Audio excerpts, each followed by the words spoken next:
चलो भाई,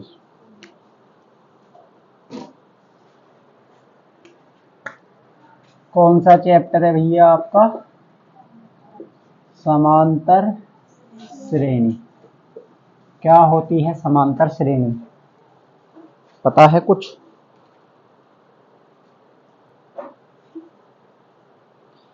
क्या हुआ समांतर श्रेणी? समांतर श्रेणी नंबर्स यानी संख्याओं की एक ऐसी श्रेणी या ऐसी सीरीज है जिसके अंदर सार्वंतर समान होता है। यानी बहुत सारे पद होते हैं और वो पद क्रम से लिखे जाते हैं, क्रम से लिखे जाते हैं और उन पदों के बीच का अंतर समान रहता है, जिसे हम सार्वंतर कहते हैं। तो अगर किसी पैटर्न में, किसी अनुक्रम में सार्वंतर समान हो, मतलब दो पदों के बीच का अंतर समान रहे, उसे हम उस श्रेणी को या उस अनुक्रम को ही समांतर श्रेणी कहते हैं। तो अगर हम इसे एक उदाहरण से समझें तो क्या उदाहरण लें? ये मान लो a1 बराबर 2, a2 बराबर 4, a3 बराबर 6। देखो यहाँ a1 2 है, a2 4 है। तो मैंने सार्वंतर क्या बताया? जितने भी पद हमने लिए हैं, सार्वंतर को कहते हैं कॉमन डिफरेंस। क्या कहते हैं भैया? Common difference. तो a1 और a2 के बीच का डिफरेंस मतलब a2 माइनस a1 का मान कितना आ रहा है? यहाँ से 4 माइनस 2 बराबर 2। और a3 माइनस a2 का डिफरेंस कितना आएगा? 6 माइनस 4 बराबर 2। ऐसे बहुत सारे पैटर्न हमें मिल सकते हैं। जैसे अगर हम 5, 7, 9, 11, 13, 15, 17 इन सबको देखें तो 5, 7, 9, 11, 13, 15, 17 इनमें कितने कितने का डिफरेंस है? 2 2 का। तो ऐसी कोई सीरीज जिसके अंदर सार्वंतर यानी दो क्रमागत पदों के बीच का अंतर समान रहे, उस श्रेणी को हम समांतर श्रेणी कहते हैं। अगर हमें शुरू के 2 पद, 3 पद या 4 पद मिल जाएं तो हम ये बता सकते हैं इस श्रेणी में आने वाले आगे कोई से भी नंबर पे कौन सा पद क्या होगा, उन पदों का योग क्या होगा। इससे फायदा क्या है पढ़ने से? तो समांतर श्रेणी को पढ़ने से फायदा यह है कि आपसे कोई पूछे 2 से लेकर 1000 तक की सम संख्याओं, 2 से 1000 तक सम संख्याओं का योग बताओ, तो आप कैसे बताओगे? जोड़ जोड़ के बताओगे। अगर तुम 2 से लेकर 1000 तक की सम संख्या लिखोगे तो कई सारे पेज भर जाएंगे तुम्हारे, फिर उन्हें जोड़ोगे कैसे? तो पहले आप सम संख्या का पैटर्न बनाएंगे, 2, 4, 6, 8 और ये कहां तक जा रहा है? 1000 तक। फिर आप ये निकाल सकते हैं कि इस श्रेणी में कितने पद होंगे, कितने पद होंगे। जब तुम्हें ये पता चल जाएगा कितने पद होंगे तो इसमें तुम पदों के योग का सूत्र लगा के, पदों का योग, ये सूत्र लगा के तुम सीधे क्या निकाल सकते हो कि इसके अंदर कितनी टर्म्स होंगी। ठीक है, तो पहली एक्सरसाइज में हमारा एक सूत्र चलेगा जिसका नाम है ए एन बराबर a plus n minus 1 into d, जहां ए एन क्या है? एनवा पद, एनवा पद, और ए क्या है? पहला पद, और डी क्या है? सार्व अंतर। तो सार्व अंतर समझ में आ गया क्या है? दो क्रमागत पदों के बीच का अंतर जो होता है उसे सार्वांतर कहते हैं। और अगर सार्वांतर समान है पूरी श्रेणी का तो ही हम ये कहेंगे किसी अनुक्रम को कि ये समांतर श्रेणी है। अगर अनुक्रम में अंतर समान नहीं है तो वो समांतर श्रेणी नहीं है। आगे बात समझ में? तो कैसे पहचान करेंगे समांतर श्रेणी है या ना? ये पता करेंगे सार्वांतर से। अगर सार्वांतर समान है तो समांतर श्रेणी है, सार्वांतर समान नहीं है तो समांतर श्रेणी नहीं है। ठीक है, तो एक्सरसाइज 5.1 पहला क्वेश्चन पढ़ लो भैया। निम्नलिखित स्थितियों में से किन स्थितियों में संबद्ध संख्याओं की सूची एपी है और क्यों? एपी, एपी इसका अंग्रेजी में नाम भैया अर्थमेटिक प्रोग्रेशन, अर्थमेटिक प्रोग्रेशन, जिसकी वजह से इसे क्या बोलते हैं हम? एपी। क्या बोलते हैं? एपी। तो अगर पेपर में कहीं लिखा हुआ आ जाए कि बताओ ये एपी है या ना, तो कंफ्यूज होने की जरूरत नहीं है। क्या पूछा गया हमसे कि समांतर श्रेणी है या ना? ठीक है, अब पहला क्वेश्चन पढ़ लो। पहला क्वेश्चन है नंबर 1, प्रत्येक किलोमीटर के बाद टैक्स का किराया जबकि प्रथम किलोमीटर के लिए किराया 15 रुपए है और प्रति एक अतिरिक्त किलोमीटर के लिए किराया 8 रुपए है। यानी कि अगर आप 1 किलोमीटर तक जाते हैं तो आपका किराया लगता है A1 बराबर 15 रुपए। आप 2 किलोमीटर जाते हैं तो 15 रुपए तो आप देंगे ही, पर किलोमीटर के 8 रुपए बढ़ जाएंगे, तो 1 किलोमीटर और जाने के लिए कितने रुपए देने पड़ेंगे? 15 प्लस 8 कितने हो गए? 23। अगर तुम्हें 3 किलोमीटर जाना है तो कितने रुपए दोगे? 23 प्लस 8, 2 किलोमीटर तक ये तो दोगे ही, एक एक्स्ट्रा किलोमीटर के कितने दोगे? 8 रुपए। कितना हो जाएगा? A3 बराबर 31। अगर तुम 4 किलोमीटर जाओगे तो कितने रुपए दोगे? 39। अब ये बताना है क्या ये एपी है या नहीं। ये अनुक्रम बना 15, 23, 31, 39 डैश डैश डैश, कोई कितने भी किलोमीटर तक जा सकता है। तो ये एपी है या नहीं, कैसे पता चलेगा ये एपी है या नहीं? कॉमन डिफरेंस यानी सार्वधातुक से। तो डी बराबर आप लिखेंगे A2 माइनस A1। A2 का मान कितना है? 23। A1 का मान कितना है? 15। कितना आंसर आया डिफरेंस इनका? 8। जब आप निकालते हैं कॉमन डिफरेंस डी बराबर A3 माइनस A2। A3 कितना भैया? 31। A2 कितना है? 23। कितना आंसर आएगा? 8। यानी कि ये कॉमन डिफरेंस हर एक श्रेणी में सेम सेम आएगा, पर किलोमीटर पर 8 रुपए का डिफरेंस आएगा। तो हम क्या कहेंगे इसे कि ये एपी है। तो फर्स्ट क्वेश्चन एपी हुआ। बात आ गई समझ में? तो लिख लो, बात आ गई तो लिखो भी अपनी कॉपी में, करके देख लो इसे जल्दी से। ये घर से करोगे? घर से कर लिए। चलो दूसरा क्वेश्चन देख लो। किसी बेलन में उपस्थित हवा की मात्रा जबकि वायु निकालने वाला पंप प्रत्येक बार बेलन की शेष हवा का 1/4 भाग निकाल देता है। अच्छा जी, चलो इसे करते हैं अभी।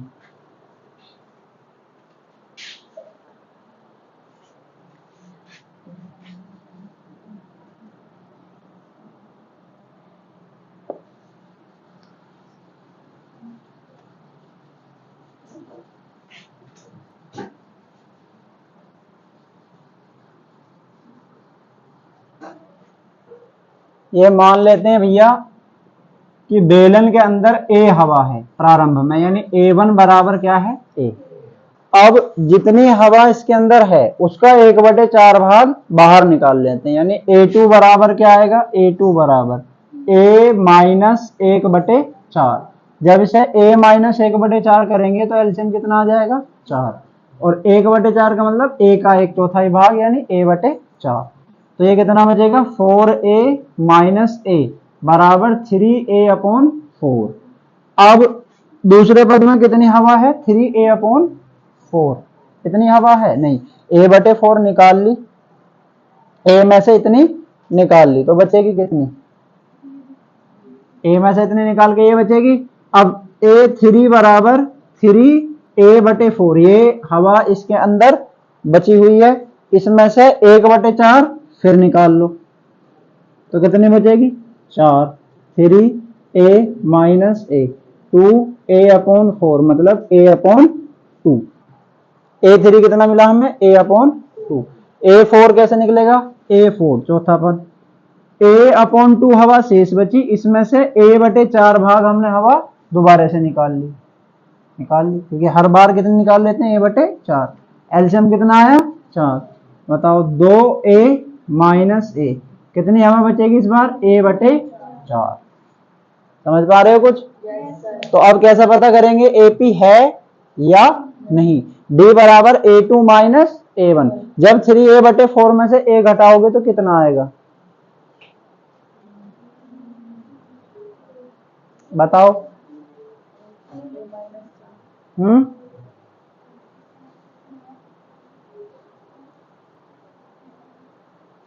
सवाल गलत कर दिया,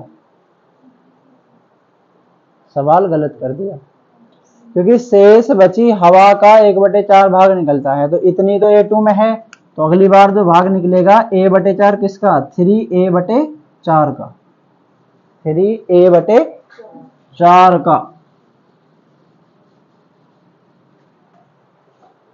पहले हवा A थी, A का 1/4 भाग बाहर निकला तो 3A/4 बची। अब 3a/4 भाग में से इस 3a/4 का 1/4 भाग बाहर निकालेंगे तो कितना हो जाएगा यू 3a/4 माइनस 3a/4 का 1/4 भाग हो जाएगा 3a/16। तो एलसीएम कितना आएगा भैया 16 और 12a माइनस 3a बराबर 9a/16। तो अगले टर्म होगी a4। अब a4 में हवा कितनी बची है 9a/16। बाहर कितनी निकलेगी 9a/16 का 1/4 भाग, यानी 9a/16 में से क्या घटाना पड़ेगा 9a/64। जब एलसीएम लेके इसे घटाएंगे तो यू आएगा एलसीएम 64 और 16 चौका 64। तो 36a माइनस 9a कितना बच जाएगा भैया 27a/64। अब तुम्हें क्या देखना है, पहला पद a था, दूसरा पद 3a/4 था, तीसरा पद 9a/16 था, चौथा पद 27a/64।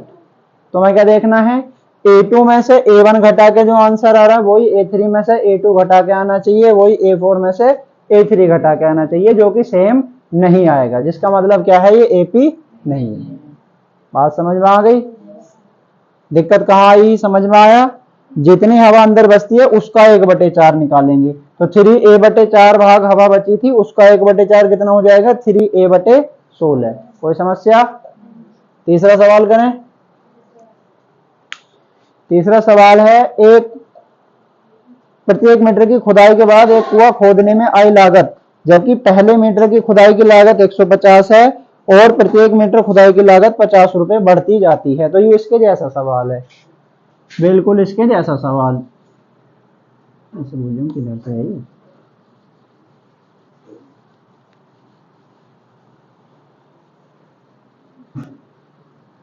ये तो हो जाएगा ना, तो लिख लो, अगर लिखना हो किसी को तो लिख लो, साथ साथ उतार लो। कोई उतारना चाह रहा हो तो उतार लो। इसके बाद भैया D बराबर A2 माइनस A1 और D बराबर A3 माइनस A2 ये निकाल लेना, अगर ये बराबर आए, जो कि नहीं आएंगे। अगर बराबर आए तो AP है, ना आए तो ना है। अब क्वेश्चन में क्या कह रहा है, क्वेश्चन नंबर 3 में कि 1 मीटर गड्ढा खोदने के 150 रुपए लगते हैं। अगर तुम 2 मीटर गड्ढा खुदवाते हो तो 150 तो यू एक मीटर के ले गई, 50 रुपए एक्स्ट्रा लेगा 1 मीटर के, तो कितना हो जाएगा 200 रुपए। A3 अगर तुम निकालोगे तो 150 रुपए तो ये लेता ही है, 50 हो गए A2 के और 50 हो गए A3 के, यानी 2 किलोमीटर के यू 3 किलोमीटर के, तो कितने रुपए हुए 250 रुपए। तो मैं क्या निकालना D बराबर A2 माइनस A1 और D बराबर A3 माइनस A2। अगर ये कॉमन डिफरेंस कैसा आया सेम तो AP होगी, और अगर नहीं आया तो नहीं। तो यू AP है, क्योंकि बार बार 50 रुपए का ही अंतर आएगा, तो हम क्या कहेंगे कि ये AP है। बात आ गई समझ में? इसे भी लिखना हो इसे भी लिख लो, जल्दी से इसे भी लिख लो। तुम्हारा पहला क्वेश्चन करवाया ना मैंने, अच्छी बात है, कर लिया।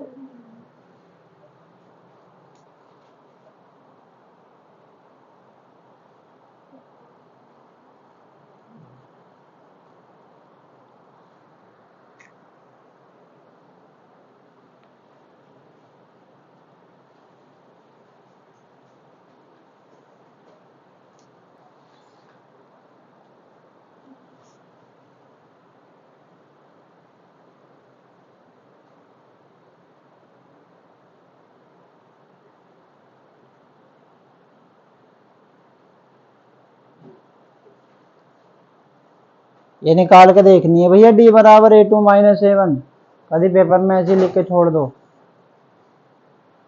ठीक है? तुम्हारे लिए ये तुम्हें निकाल के देखनी।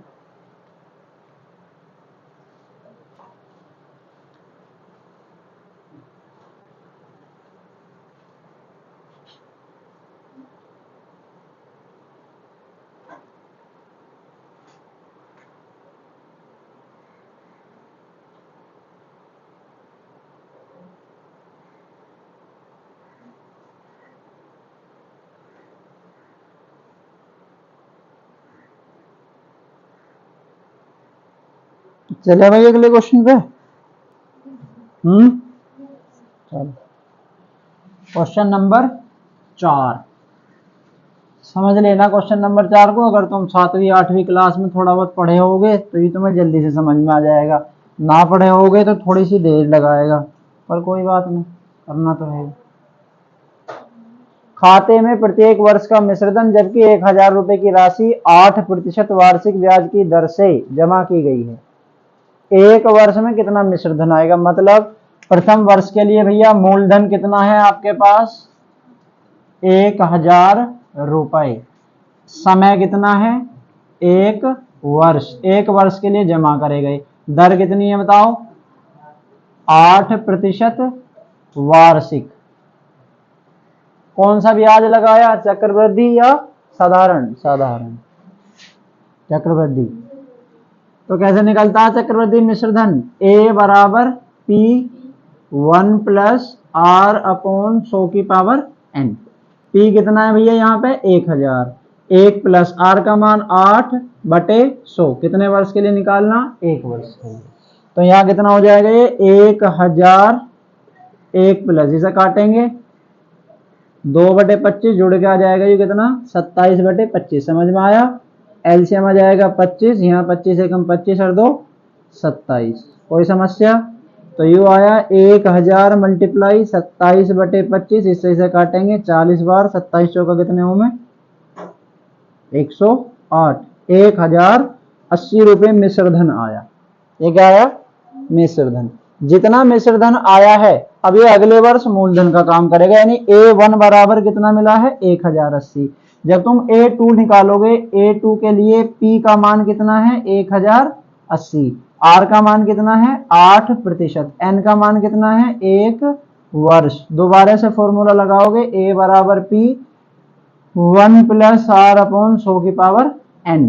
तो P की वैल्यू आ जाएगी 1080 मल्टीप्लाई, दोबारा से ये अंदर वाली वैल्यू कितनी आएगी? 27/25। कैलकुलेशन करके यहाँ पे तुम्हें क्या मिलेगा? A2 का मान। कर लोगे गुणा भाग है?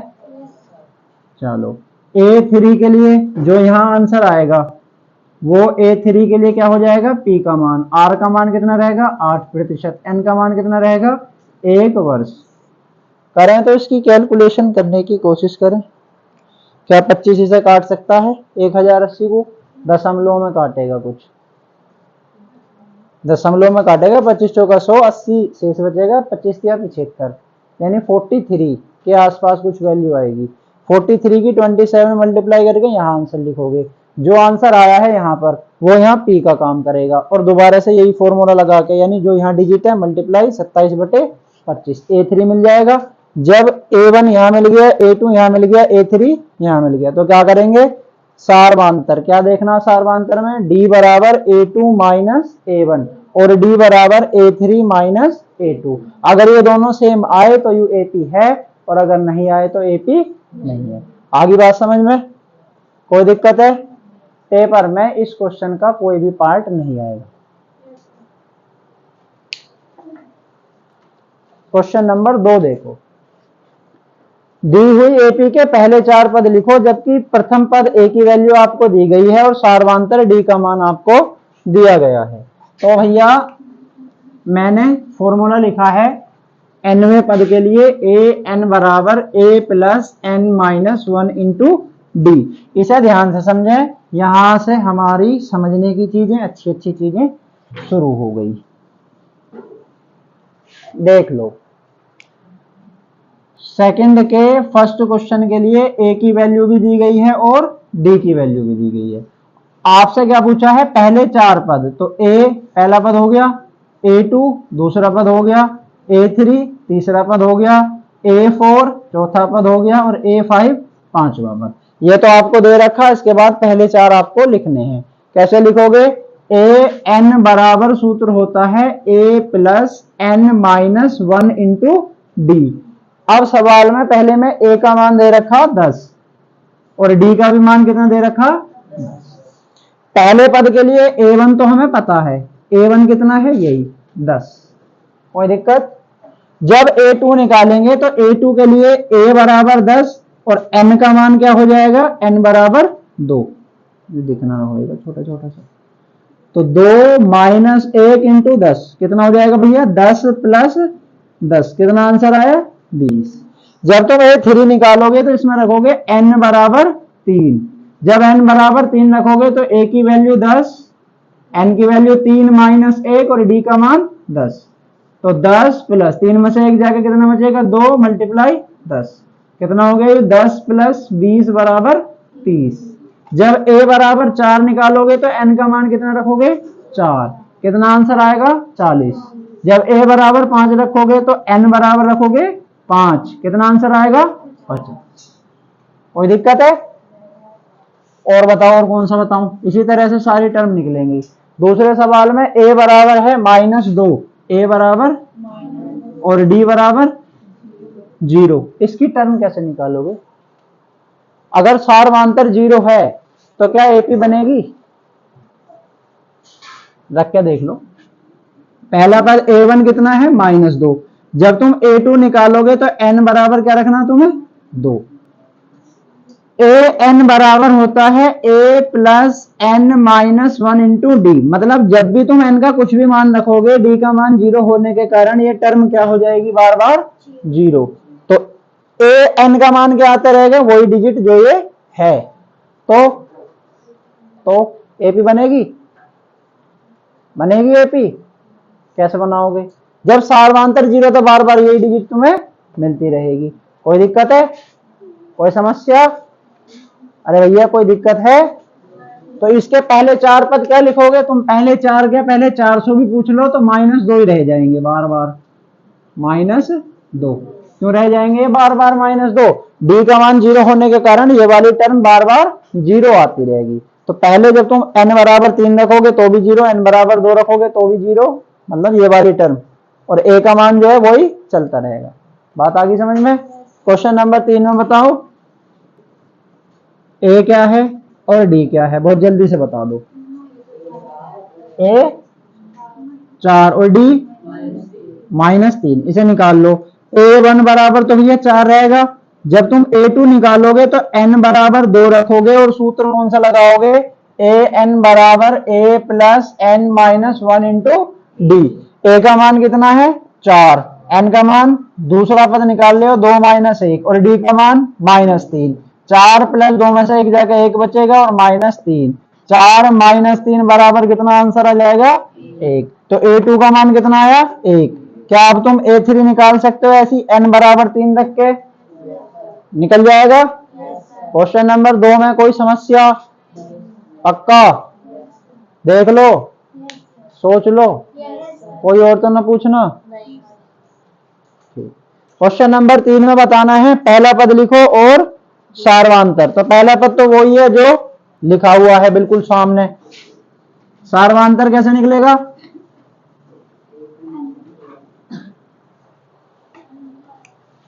क्वेश्चन नंबर 3 का पहला क्वेश्चन बोलो जरा।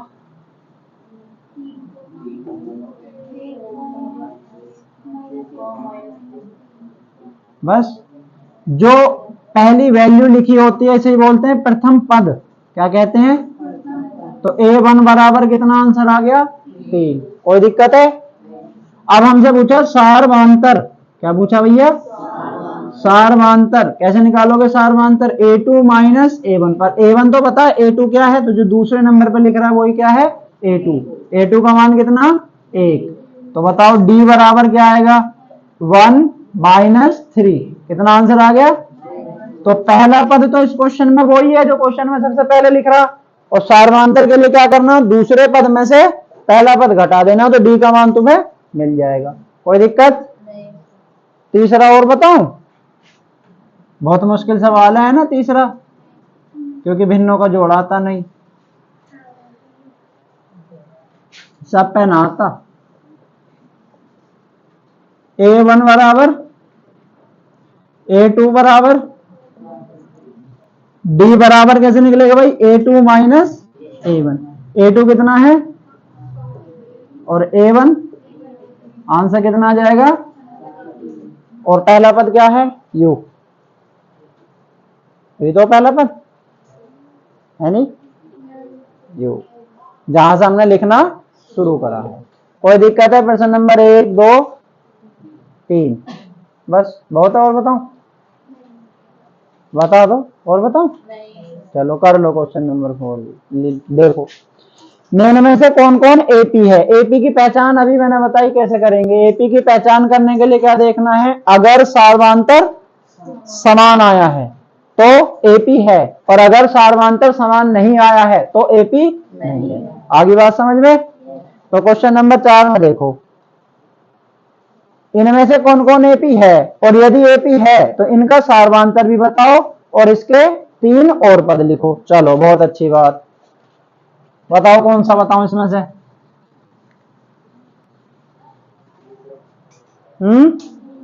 दूसरा देख लो। मैं कहने रहा भिन्नों के जोड़ में दिक्कत आ जा। 5/2 है भैया, 5/2। इसके बाद बोलियो जरा। 3 कोमा, पहले लिख लो A1 A2 A3 A4 काम आएंगे। A1 क्या है बताओ? A2 क्या है? कोई दिक्कत है भैया? A3 क्या है? A4 क्या है? चलो बहुत बढ़िया। अब क्या देखना? एपी है या नहीं। अगर एपी है तो डी बराबर A2 माइनस A1 बराबर A3 माइनस A2 बराबर A4 माइनस A3। मतलब लगातार दो दो पदों का अंतर कैसा आना चाहिए? सेम। जैसे A2 में से A1 घटाएंगे तो बहुत मुश्किल काम हो जाएगा। 5/2 में से 2 घटाना। 5/2 होता है 2.5, 2.5 में से 2 घटाओगे कितना बचेगा? आधा। यहां से क्या बचा? 1/2। जैसे ही तुम 3 में से 5/2 घटाओगे तो 5/2 का क्या मतलब है? 2.5। 3 में से जब 2.5 घटाओगे कितना बचेगा बताओ? 1/2। यहाँ देखो भैया, 7/3 का मतलब है 3.5, और 3.5 में से 3 घटाएंगे कितना बचेगा? आधा। आधा ही तो बचेगा। अरे घटा लोगे भिन्न भैया, जिसको ना समझ में आई एलसीएम ले। बहुत मुश्किल काम है। 1 और 2 का एलसीएम 2 होएगा। तो 5 में से 4 जाएगा, 1 ऊपर बचेगा, 2 नीचे। यहाँ एलसीएम लोगे, एलसीएम आएगा 2, 3 दूनी 6, 6 में से 5 घटाएंगे 1, 3 दूनी 6। तो बताओ यू एपी है या नहीं? एपी है। क्यों? A2 माइनस A1 का भी मान कितना आया? 1/2। A3 माइनस A2 का भी मान कितना आया? 1/2। A4 माइनस A3 का भी मान कितना आया? क्या सवाल खत्म हो गया ना? इसके आगे के 3 पद और लिखने। तो 4 तक हमें पता है।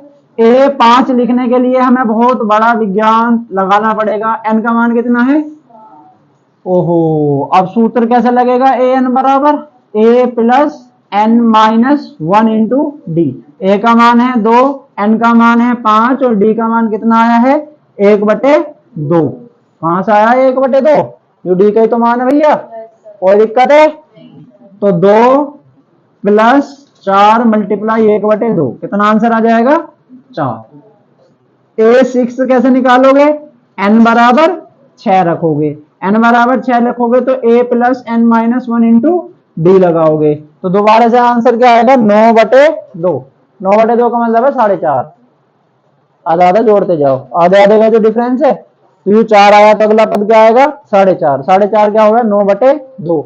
उससे अगला पद क्या आएगा? 4.5 में आधा जोड़ लो, कितना हो जाएगा? कितना? कुछ अजीब सी आवाज आई ना अभी। कितना हो जाएगा 4.5 में आधा जोड़ के? 5। 5 कैसे लिखेंगे? आगे लिखना 5। हो जाएंगे सारे सवाल? मुझे पता कुछ सवाल नहीं होंगे, जो ना हो वे मुझसे पूछ लियो कल को। ठीक है भाई? ओके।